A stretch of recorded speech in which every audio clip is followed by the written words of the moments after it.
नमस्कार मित्रांनो, या व्हिडिओमध्ये आपण भारतीय राज्यघटनेतील कलम 5 मधील तरतुदी समजून घेऊया।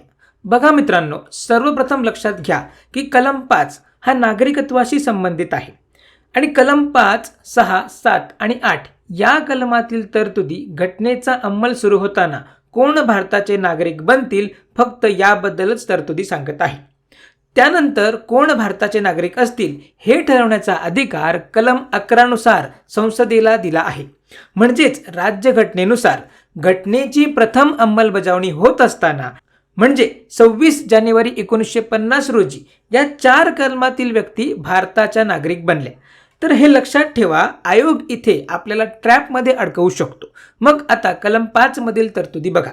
जी व्यक्ती भारतात वास्तव्य करीत असेल आणि पुढे दिलेल्या 3 पैकी 1 अट पूर्ण करत असेल तर ती व्यक्ती 26 जानेवारी 1950 रोजी भारताची नागरिक बनू शकत होती। मग अट क्रमांक 1 तिचा जन्म भारतात झाला असेल किंवा अट क्रमांक 2 तिच्या आई वडिलांपैकी एकाचा जन्म भारतात झाला असेल किंवा मग अट क्रमांक 3 राज्यघटना लागू होण्यापूर्वी लगेचची 5 वर्षे सामान्यपणे ती भारतात वास्तव्य करीत असेल तर या 3 अटीपैकी 1 अट पूर्ण करणारी व्यक्ती 26 जानेवारी 1950 रोजी भारताची नागरिक बनू शकत होती। तर हे लक्षात ठेवा। धन्यवाद।